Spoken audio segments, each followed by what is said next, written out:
Halo netizen, sekarang kita ada Toyota Alphard tipe G versi improvement 2020.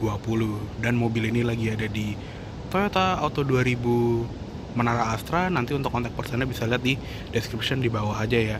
Dan di improvement 2020 ini sebetulnya Toyota tuh cuma memberikan kayak fitur-fitur safety tambahan serta ada refreshment dikit di dalam interior. Tapi ntar kita bahas satu-satu ya. Untuk di depan dia masih kelihatan mirip seperti di Alphard yang sudah facelift, karena ini yang udah facelift. Dan untuk lampunya dia sudah menggunakan lampu full LED ya, dia lampu proyektor LED. Dan khasnya Alphard yang facelift, dia tuh juga mempunyai sen yang sequential.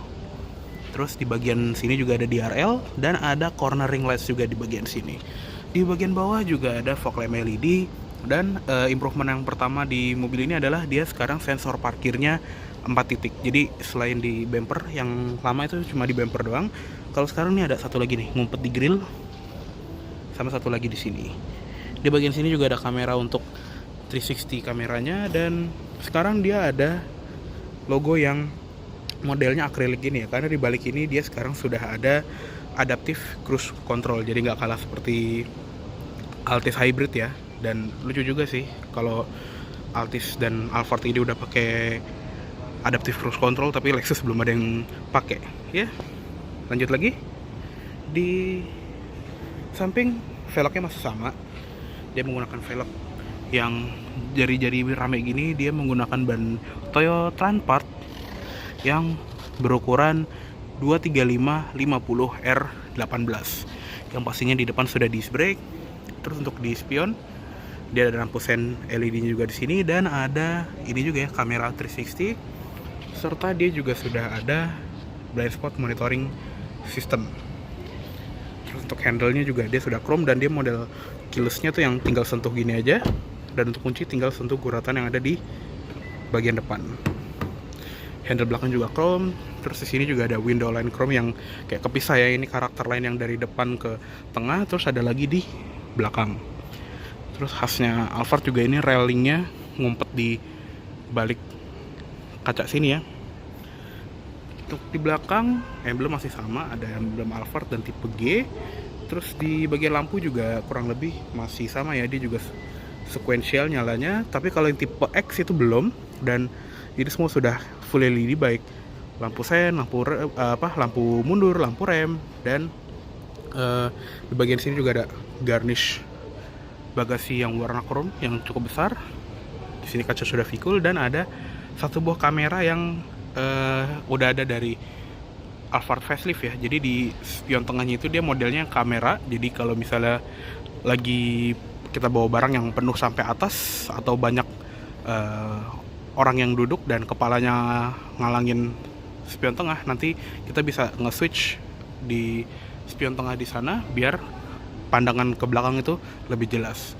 Di spoiler atas juga cukup keluar ya modelnya, jadi cukup sporty, dan ada high mount stop lamp juga. Untuk wiper khasnya Alphard, dia ada di balik wiper, di balik spoiler. Untuk bagasi coba kita lihat ya.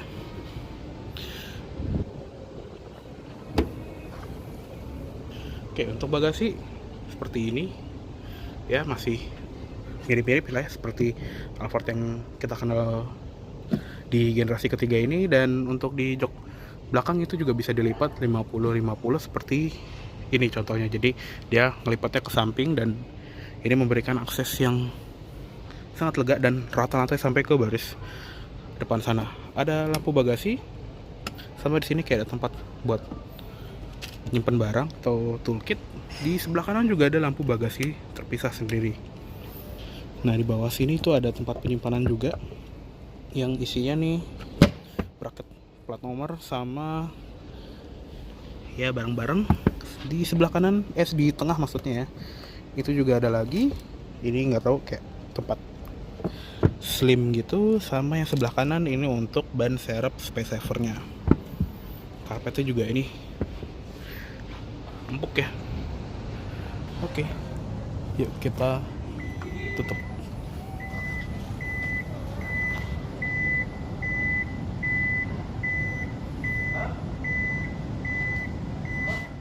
Oke, sekarang kita lihat ke ruang mesin ya.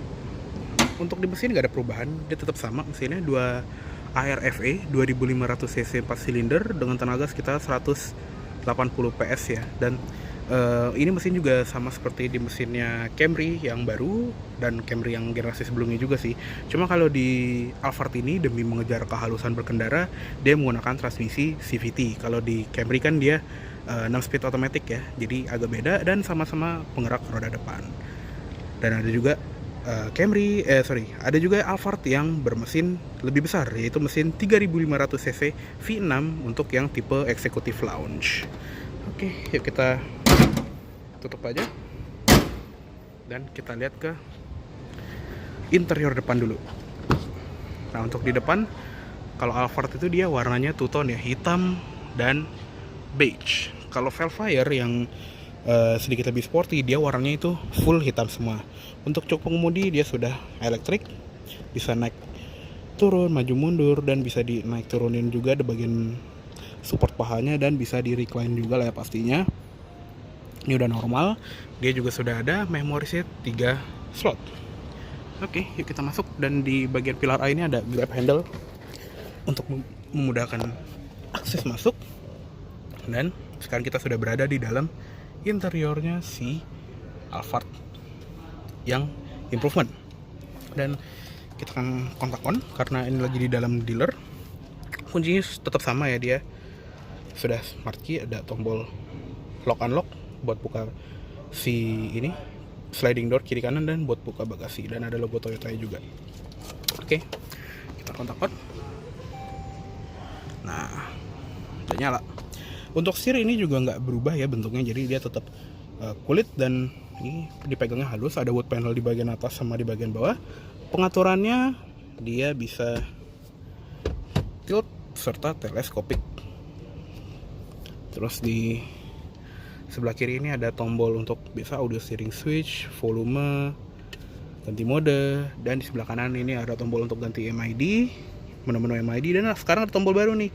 Jadi di sini ada tombol untuk ngerubah ini ya, jarak mainnya si adaptive cruise controlnya ini, karena tadi ya di improvement ini udah ada adaptive cruise control, serta ada tombol untuk mengaktifkan lane departure alert. Jadi pas kita pencet ada warning ini nih, lane departure alert turn on, steering assist aktif.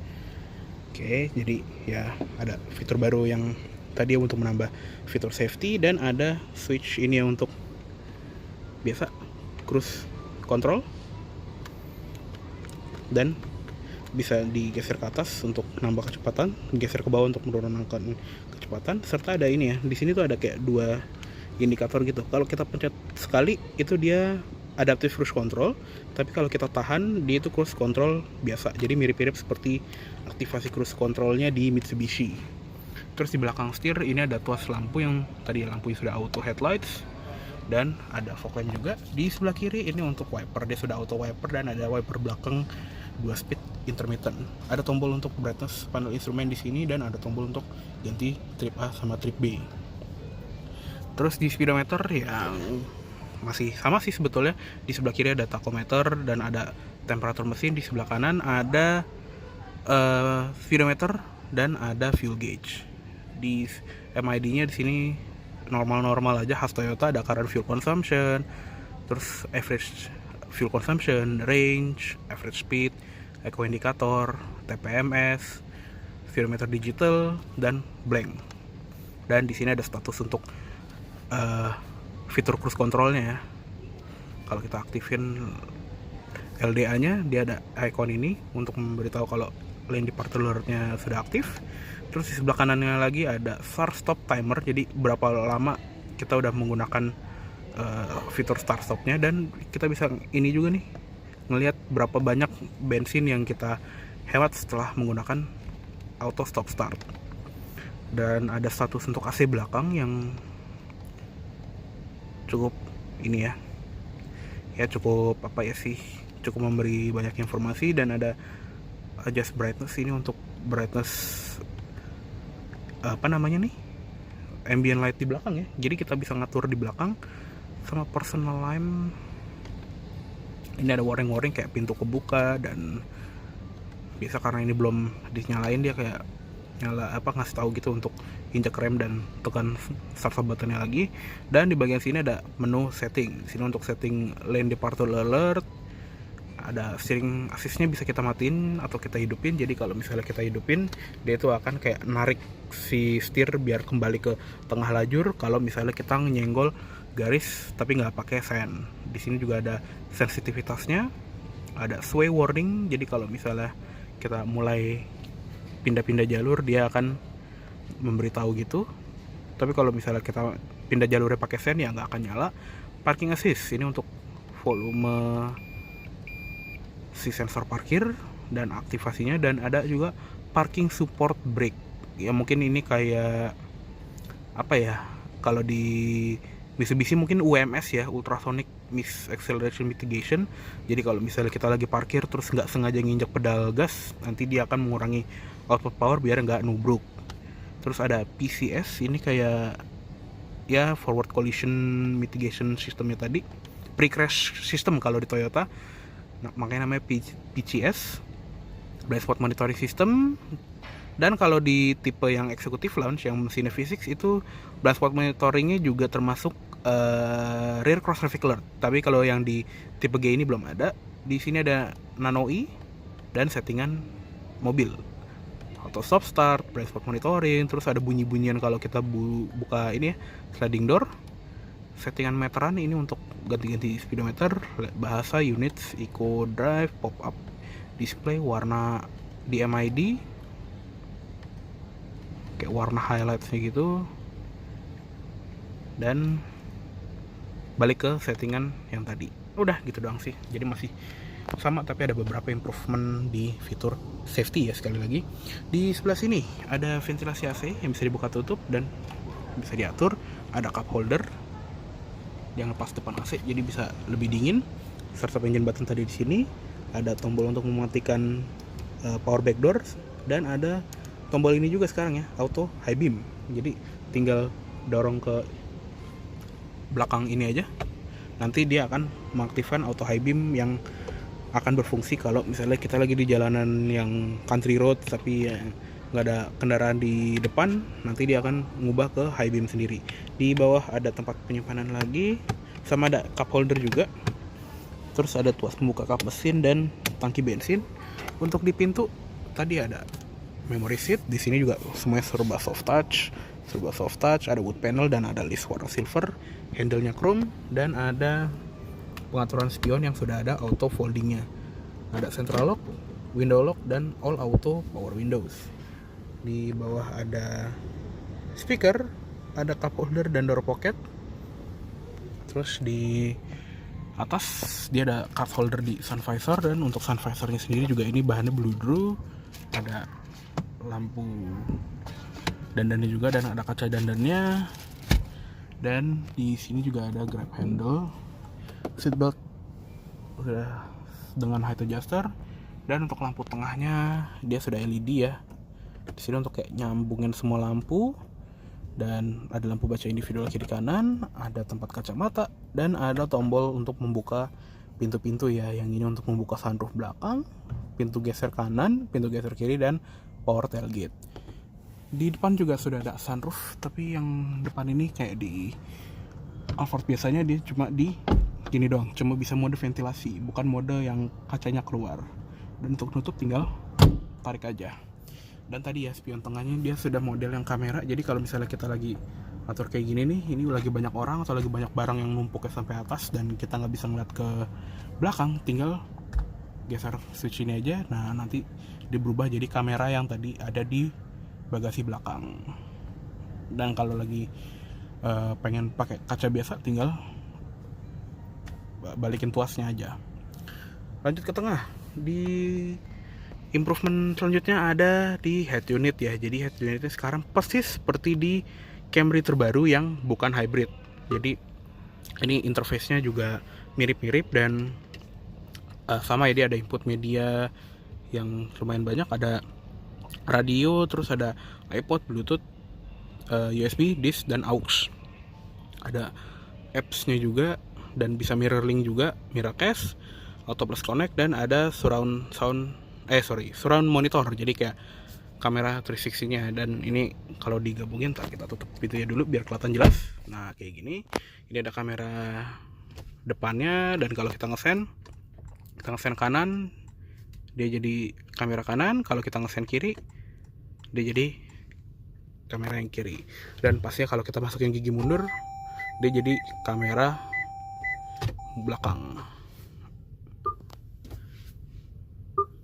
Ya seperti itulah, pokoknya bener-bener sama seperti Camry yang G dan V. Lanjut ke bawah, dia ada tempat penyimpanan tambahan di sini, ada tombol hazard. Untuk AC dia tetap climate control ya. Jadi di sebelah sini tuh ada apa nih namanya nih, jam digital, terus ada fan speednya, ada temperatur pengemudi dan penumpang depan, dan di bagian bawah sini touch button ya untuk fan speed, arah AC. Terus ini untuk kayak ngatur AC belakang dari sini, mode AC, sirkulasi udara, off, dan auto climate. Kenapa untuk pengaturan suhu pengemudi dan suhu penumpang depan. Ada tombol kecil lagi nih untuk ngatur jam di sini juga. Terus untuk transmisi ya, tadi dia CVT dan dia masih G-type shifter gini, bisa masuk drive dan manual mode. Terus di sebelah kanannya ada electronic parking brake, auto brake hold, auto stop start, traction control, dan eco mode biar lebih irit. Di sebelah kiri shifter ini ada tempat penyimpanan lagi, dan di bagian sini juga ada knob untuk heated seat dan ventilated seat kalau diputar ke kiri. Dan ada 3 step ya di masing-masing, dan ini untuk jok kiri dan jok kanan. Ada kayak tempat permen di sini, terus ada tempat yang rata di sini. Ada 2 buah cup holder, dan kalau misalnya tutup ini juga boot panel kayak gini. Di center console tengah dia ada wireless charging juga ya, jadi kita bisa naruh handphone kita yang sudah support wireless charger. Dan di baliknya itu ada tempat penyimpanan yang besar serta ada power outlet. Dan ini juga bisa dibuka dari 2 sisi ya. Di sini juga ada tombol. Nah, ini juga bisa dibuka dari kiri. Untuk jok depan dia juga sama-sama elektrik dan bisa diatur ini ya dari sini. Jadi kalau misalnya Pak Bos yang di belakang mau legroom yang berlebih, kita tinggal majuin jok depan ini aja. Untuk di glove box dia sudah soft opening, dan ini kayak ada semacam apa ya ini, nanoi kali ya. Ya pokoknya itulah, ada sesuatu di sini, dan glove boxnya di bagian bawahnya. Oke, cukup segitu aja untuk di bagian interior depan. Yuk sekarang kita lihat ke interior belakang. Oke, sekarang kita masuk ke kabin tengah ya. Nah untuk di kabin tengah, seperti yang kita tahu, Alphard itu terkenal dengan joknya yang sangat-sangat nyaman, serta dia juga modelnya yang captain seat. Untuk pengaturan juga lumayan fleksibel. Di sini ada buat slidingnya, dan cuma ini sih yang manual, sisanya itu semua elektrik ya. Untuk di sini untuk rebahan si jok ininya, senderannya, dan ada untuk ininya nih, leg supportnya. Jadi kita bisa rebahin sampai full biar ini ya, dia bisa menyangga kaki kita sampai sempurna. Dan di sebelah sini juga ada tombol untuk heated seat 2 step, dan ada tombol untuk lampu baca yang ada di sebelah sini. Dan ini lampu baca juga model yang kayak di pesawat gitu, kita bisa arahin arahnya mau ke mana, misalnya kita lagi baca buku gitu ya. Dan yuk kita masuk. Di belakang sini juga yang kita tahu ya, ini lega banget, dan ini yang tipe standarnya aja, yang bukan eksekutif lan aja udah bagus banget ya.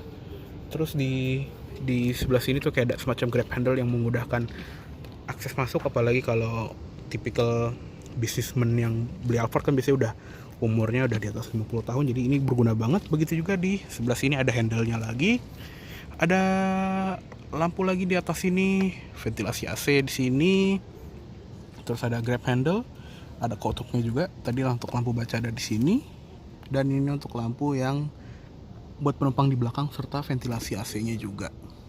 Plus grab handle untuk penumpang belakang juga. Dan di sini juga ada pipa untuk lighting ini ya, kayak lightning pipe yang berfungsi sebagai ambient light yang warnanya bisa diganti-ganti di sini ya. Lumayan nih warnanya ada banyak. yang seingat gue sih ada 16 warna ya kalau nggak salah. Terus ada buat brightness-nya juga, bisa dirupin, bisa dimatiin, atau yang paling terang seperti ini. Di atas ini juga ada tombol untuk mengatur temperatur AC-nya sendiri ya. Di sini ada temperaturnya, auto climate, fan speed, arah AC, dan off. Sama ada tombol untuk membuka sunroof yang di belakang sini. Bisa dibuka tutup juga ini plafonnya kalau misalnya nggak mau kesiloan. Dan di improvement selanjutnya adalah ini ya, dia memiliki rear seat entertainment yang baru, yang layarnya lebih gede. Kalau nggak salah seingat gue tuh 11 inci, jadi lumayan ya. Dari baris ketiga pun juga kita bisa lihat gitu ya, pokoknya gede lah. Dan di belakang sini juga pasti ada gorden, ada ini juga nih gorden di bagian belakang. Terus di pintunya tadi ya, dia sudah electric sliding door, ada tambahan ini juga nih, empuk-empuknya di sini. Switch power window dari sini, ada speaker lagi di atas, serta di bagian bawah ada cup holder sama ada speaker lagi di situ. Di sebelah sini tapi nggak ada apa-apa. Dan di layar lagi di kaca samping. Di kaca samping ada tray-nya gini buat nutupin cahaya matahari berlebih ya. Dan ya wis, so far sih untuk improvement yang ada di Alphard 2020 ini sih cuma segini aja. Ya wes, yuk kita sekarang keluar aja.